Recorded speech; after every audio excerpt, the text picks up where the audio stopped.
Hello, dear friends. Welcome to the Crime Story Diaries.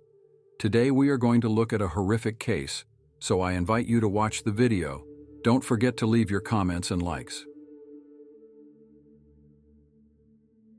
Twin Falls, Idaho, USA, a city that at first glance seems like the perfect place for a quiet life and raising children.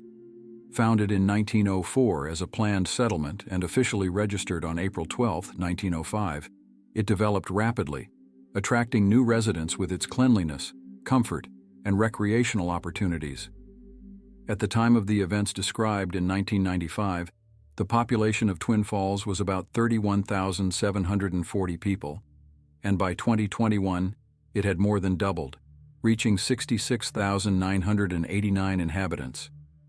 The city is located in a picturesque area surrounded by natural beauty. Among the attractions of Twin Falls are Shoshone Falls, the Arts and Science Center, and the Snake River Canyon Trail, which stretches for over 10 miles and attracts hiking, biking, and outdoor enthusiasts. The Snake River, which flows near the city, not only adds beauty to the landscape, but also plays an important role in local life, offering opportunities for fishing and water sports. However, behind this idyllic facade, as in many other cities, there were problems that later came to the surface in connection with the tragic case of Regina Krieger. This story revealed the dark side of life in Twin Falls, showing that even in such quiet towns, terrible crimes can occur. Regina Lee Krieger was born on March 3, 1980, to Rhonda Freeman and Daniel Krieger. From an early age, she was known as a loving and kind girl who always radiated positive energy. Her smile was a source of inspiration for those around her, and her kindness and openness attracted many friends. Regina had a younger brother, Clifton, with whom she had a warm and friendly relationship. The girl grew up as a well-rounded individual. She was fond of music, actively engaged in sports. In particular, she was a member of the Youth Water Skiing Club on Lake Murtaugh. In addition, Regina was religious and actively participated in the life of the local Lutheran church, attending a youth group. Regina's life began to get complicated when she reached her teenage years. A key event that negatively affected the girl's emotional state was her parents' divorce in June 1994. This period proved to be particularly difficult for Regina, who deeply experienced the family breakdown. The situation was exacerbated by constant disputes between the parents over the division of property. These conflicts created a tense atmosphere in the family, which could not but affect the psychological state of the children, especially the sensitive Regina. In September 1994, a few months after her parents' divorce, Regina expressed a desire to live with her father, Daniel. This decision caused new disputes in the family, as her mother, Rhonda, initially categorically objected to this. Eventually, after lengthy discussions, Rhonda agreed to her daughter's move to her father, but set certain rules. She compiled a list of conditions that Regina had to follow. If the girl violated these rules, she would have to return to live with her mother. From December 1994, Regina began living with her father and brother in a house where her bedroom was located in the basement, while her father's and brother's rooms were on the second floor. This circumstance would later play an important role in the development of tragic events. At first, it seemed that Regina's life was getting better.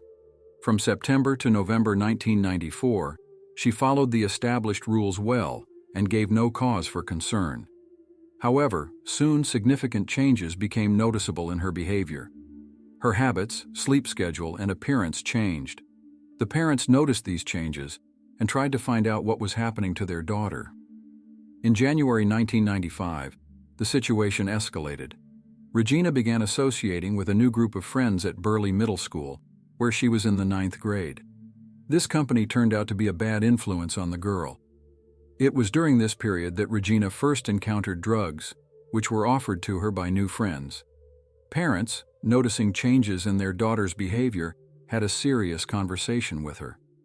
They tried to find out who exactly was supplying her with drugs. Regina, however, did not want to reveal this information, claiming it was a secret that she could only reveal after she returned to live with her mother. Drug use became Regina's way of escaping reality, an attempt to cope with the emotional pain caused by her parents' divorce and other teenage problems. However, this only deepened her difficulties, creating new problems and risks. In January 1995, Regina decided to stop using drugs and break ties with the bad company. This decision, although positive, did not come easily to her. Emotional instability caused by previous drug use and a difficult family situation led to the girl making an unsuccessful suicide attempt. This event became a turning point. Regina was referred for counseling to the school psychologist Bev Clark. A trusting relationship quickly developed between the girl and the psychologist. Bev became an important support for Regina, helping her cope with emotional difficulties and the consequences of her parents' divorce. Despite the support, Regina continued to face problems at school. By February 1995, her academic performance had significantly deteriorated, and the number of missed classes had increased so much that there was a threat of losing credits for the academic semester. The school sent an official warning that Regina had exceeded the allowed number of absences and risked not receiving credit for the semester. On February 27, 1995, a key conversation took place between Regina and her school counselor, Bev Clark. The girl expressed a desire to drop out of school and get a job, believing that her academic situation was hopeless. However, Bev and other school staff assured Regina that if she attended classes and received passing grades, she would be able to earn the necessary credits and not fall behind in the curriculum. This conversation seemed to give Regina new hope. She decided to take this chance and stay in school. This day was relatively positive for the girl, as she felt she was getting back on the right track. In the evening of the same day, February 27th, Regina returned home. She called her mother, and although the exact content of their conversation is unknown, it's worth noting that Regina addressed her mother by her first name, Rhonda. This surprised Rhonda and gave her a strange feeling. Around 10:45 p.m., Regina discussed some family matters with her father, Daniel. After this conversation, they went to their rooms. This was the last time Daniel saw his daughter alive. On the morning of February 28, 1995, 2 days before Regina's 15th birthday, her brother Clifton went down to the basement and found that his sister was gone, and there were traces of blood in her room. He immediately reported this to his father. Daniel, seeing the situation with his own eyes, went into a state of shock. Clifton began calling everyone: the police, mother, grandparents. The police arrived at the scene quite quickly, but their actions from the very beginning proved to be insufficiently thorough. Investigators did not collect enough evidence, especially DNA materials, which later significantly complicated the investigation. When the police arrived at the scene, they found that several items had disappeared along with Regina: a double-sided knife, a green and black blanket, and a training sword for martial arts called a sai. It's important to note that there were no signs of forced entry into the house. The initial police reaction was quite controversial. Some investigators suggested that Regina might have staged an attack on herself and run away from home voluntarily. This version was based on the absence of signs of breaking and entering and on the girl's troubled history. However, Daniel Krieger categorically rejected this theory, pointing to the illogicality of such a scenario. Why would Regina leave blood traces everywhere if she just wanted to run away? Eventually, the police agreed with the father's arguments and started a full-fledged investigation. However, their actions at the initial stage were far from ideal. They only took the blanket with blood traces and the training sword, leaving many potentially important pieces of evidence at the crime scene. The first suspects, as is often the case in such situations, were family members Father Daniel and Brother Clifton. Both passed a polygraph test, which they successfully completed. Despite this, Daniel remained the main suspect for some time, mainly due to the lack of other versions in the investigation. Both Daniel and Clifton claimed that they slept soundly all night and did not hear any suspicious sounds. This was possible due to the location of the rooms. Regina's bedroom was in the basement, while her father's and brother's rooms were on the second floor, which could significantly muffle sounds. An important source of information for investigators was Regina's diary. It contained detailed descriptions of events from her life, including many entries about her parents' divorce and her emotional experiences related to it. In addition, the diary mentioned a secret boyfriend named Isidro. According to the diary description, Isidro was a Latino man aged 16 to 25, possibly living in Twin Falls, and his grandparents lived in Burley. He supposedly drove a green lowrider pickup truck and had been expelled from school. The police tried to find this Isidro, but to no avail. They couldn't find him, his family, or the mentioned vehicle. This led to the assumption that Isidro might have been a fictional character created by Regina's imagination against the background of her emotional problems. The investigation reached a dead end. The Krieger family was in despair, not knowing what to do next and how to continue the search. They decided to act on their own. About 30,000 flyers with information about Regina's disappearance were printed, distributed, and posted throughout the city. Everyone hoped until the very end that the girl would be found alive. On April 15, 1995, almost a month and a half after Regina's disappearance, an event occurred that changed the course of the investigation. Horseback riders riding along the Snake River, approximately 15 kilometers from the Kriegers' home, discovered a female body in a state of significant decomposition. Forensic experts who arrived at the scene initially determined that the body belonged to a young woman aged from early teens to 20 years old. 2 days later, on April 17th, the body was identified using dental records. It was Regina Krieger. The autopsy showed that Regina's death was cruel and torturous. She had several stab wounds and her throat was cut. These details shocked not only Regina's family and friends, but the entire Twin Falls community. After the body was discovered, the case was reclassified from missing person to intentional murder. This news spread quickly through the city, causing a wave of fear and concern among residents. Twin Falls, which had previously been considered a quiet and safe town, suddenly found itself at the center of a horrible crime. City residents began to show increased vigilance. Many were afraid to leave their homes, especially in the evening. People began locking their doors, fearing that the killer might pose a threat to every resident of the city. Particularly concerned was Daniel Krieger, Regina's father, who now feared for the safety of his younger son Clifton, who was 13 years old at the time. Despite the increased public attention and enhanced security measures, the investigation still had no substantial progress. The police were not receiving any specific information about suspicious persons or possible witnesses to the crime. After some time, new circumstances appeared in the case, which forced investigators to reconsider their initial theories.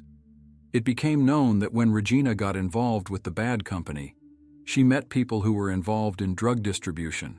One of these people was a 32-year-old man named Gilbert Flores Rodriguez. Gilbert was unemployed but regularly traveled between two cities, Burley and Twin Falls, engaging in the distribution of prohibited substances. It was known that he was a member of one of the local gangs, which made him a very dangerous person. Investigators began to consider a version according to which the motive for Regina's murder could have been non-payment of a drug debt. Given the high cost of substances that Regina could have been receiving, her debt could have reached hundreds of dollars in amount that was unbearable for a 14-year-old teenager. However, despite suspicions, there was no direct evidence against Gilbert. The situation changed when anonymous calls began coming to the police. Unknown informants claimed that Gilbert Rodriguez was involved in Regina's murder. However, when police tried to get more information from anonymous sources, they ended the conversation, fearing possible retaliation from criminal elements. These anonymous messages, although not providing specific evidence, forced the police to take a closer look at Gilbert Rodriguez. However, at that time, he was only considered as a participant in criminal schemes related to drug distribution. The very fact that a 32-year-old unemployed man was communicating with 14-year-old teenagers looked more than suspicious. But this was not enough to bring murder charges.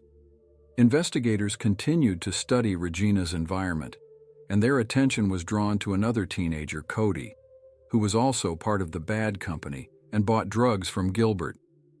It turned out that on the night of the probable murder, Cody and Gilbert were together. When the police interrogated Cody, His testimony turned out to be very confusing and contradictory. He claimed that his friend spent the whole night passed out in the bathroom, but changed the details of his story several times. The teenager seemed very scared, as if he was hiding something and did not want to cooperate with the investigation. Because of this, the police treated his testimony skeptically. Despite these new leads, Gilbert Rodriguez remained the main suspect in the case, but there was still not enough evidence for his arrest. The investigation continued, but progress was slow, causing increasing concern and disappointment in the Krieger family and the Twin Falls community. In 1996, the police intensified their efforts to investigate Gilbert Rodriguez's activities. A study of his past showed that he had already repeatedly come to the attention of law enforcement agencies.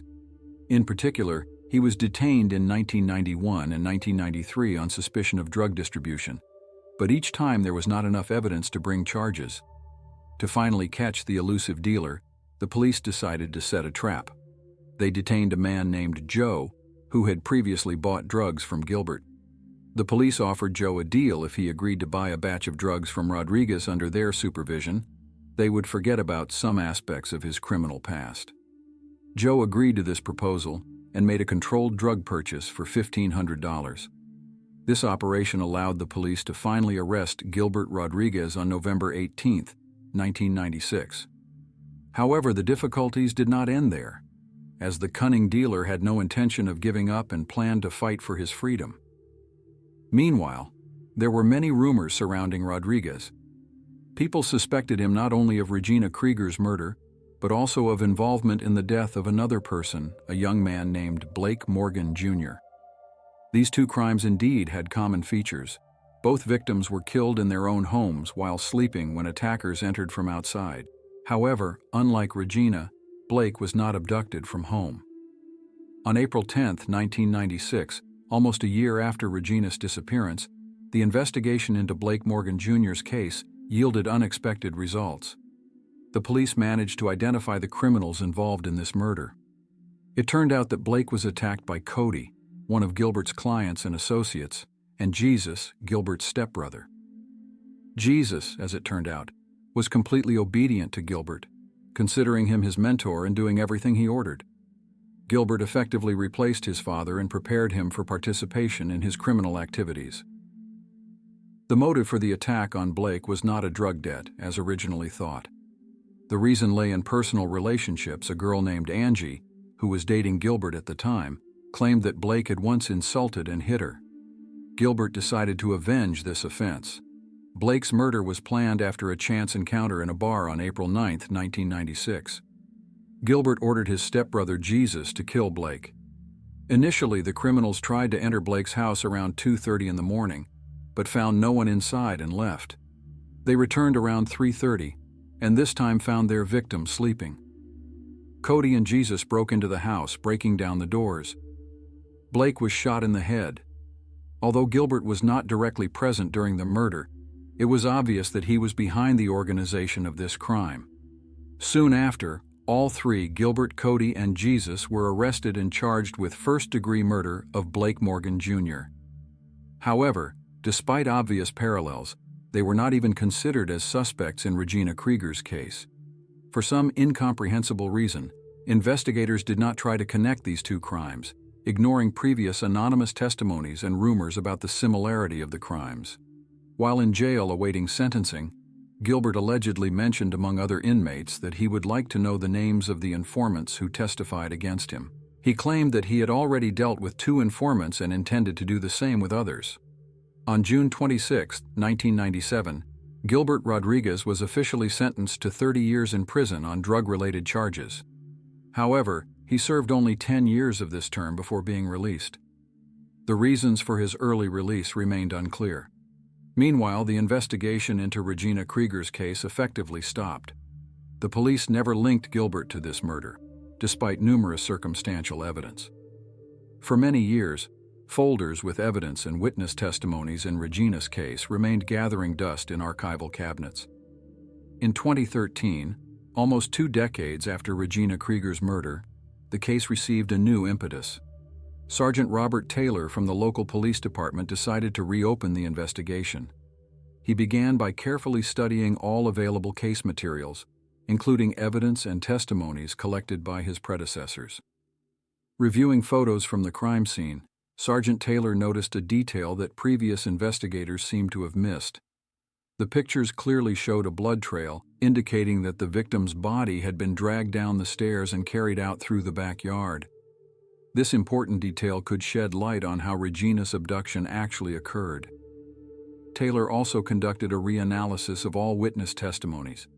He paid particular attention to Cody Thompson, who at the time of reopening the investigation was already serving a life sentence for other crimes. Cody, who was 31 years old at that time, had a history of serious crimes, including rape, burglary, escape from custody with an assault on a guard, as well as participation in the murder of Blake Morgan, Jr. Sergeant Taylor decided to talk to Cody again, hoping that over the years spent in prison, he might have reconsidered his actions and be more inclined to cooperate. To obtain additional information, Taylor also contacted one of Cody's former cellmates, who had been serving a life sentence since 2009. Thanks to these new testimonies, it was possible to reconstruct the chain of events on that tragic night when 14-year-old Regina Krieger was killed. According to witnesses, late in the evening of February 27, 1995, Gilbert Rodriguez and Cody Thompson were aimlessly driving around the outskirts in a car. At some point, Gilbert mentioned an unfinished business and said they needed to stop by a house. Gilbert parked the car in an alley near the Kriegers' house. Cody remained in the car, watching as Gilbert made his way through the bushes, jumped over the fence, and entered the house through the back door. After some time, Gilbert returned to the car and called Cody. He said something had gone wrong and he needed help. Gilbert went back to the house and then came out carrying something heavy wrapped in a bloody blanket. Cody helped load this, which turned out to be Regina's body, into the trunk of the car. After this, they drove off. According to Cody's testimony, after kidnapping Regina, he and Gilbert first stopped nearby, where Rodriguez buried the knife that was probably used to commit the murder. Then they went to a party where Gilbert, unabashedly, walked around in a shirt stained with blood. Presumably, it was some of the participants of this party who later anonymously called the police, expressing their suspicions about Gilbert. After the party, the criminals drove to the house of a mutual acquaintance, where they changed clothes and washed off the blood. From there, they drove about 15 kilometers to a bridge over the Snake River. It was at this moment that Cody began to panic. Gilbert, threatening with a gun, ordered him to throw Regina's body off the bridge into the river. After this, Cody returned home and locked himself in his room. He screamed in his sleep and behaved very nervously, which attracted the attention of his family. According to Cody, at that moment he did not know whose body they had thrown off the bridge. Only later, when people at school started talking about Regina's disappearance, did he realize what had happened. Cody kept this information secret for many years, partly out of fear of Gilbert, who threatened not only him, but also his family. Now, after so many years in prison, Cody finally decided to tell the truth. These new testimonies became a key breakthrough in the case. Based on them, on February 20, 2019, Gilbert Flores Rodriguez, who was at liberty at that time, was arrested on charges of murdering Regina Krieger. However, Rodriguez refused to admit his guilt. After Gilbert's arrest, new witnesses came forward. Several people confirmed that they had seen the suspect at a party on the night of Regina's murder, in clothes stained with blood. They noted that Gilbert was covered in blood, but had no visible injuries. In addition, several witnesses confirmed that they saw him burying a knife near the party location. Some of the anonymous informants who had previously called the police also came forward. Now they agreed to give official testimonies, which significantly strengthened the prosecution's position. In October 2021, after a lengthy trial, 58-year-old Gilbert Flores Rodriguez was found guilty of first-degree murder of Regina Krieger. The court sentenced him to life imprisonment without the possibility of parole.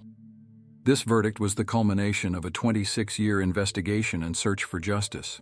For the Krieger family, Regina's friends, and the entire Twin Falls community, this decision brought long-awaited relief and a sense that justice had finally prevailed. The case of Regina Krieger became an important lesson for law enforcement, emphasizing the need for careful collection and analysis of evidence, as well as the importance of not stopping an investigation, even if it seems hopeless. It also demonstrated how drug-related crimes can lead to tragic consequences, especially when it comes to vulnerable teenagers. For the residents of Twin Falls, this case became a reminder that even in the quietest towns, dark secrets can hide, and of the importance of vigilance and concern for youth safety. The story of Regina Krieger will forever remain in the memory of the city as a tragic example of how quickly a young life can be cut short, and how long the search for justice can take.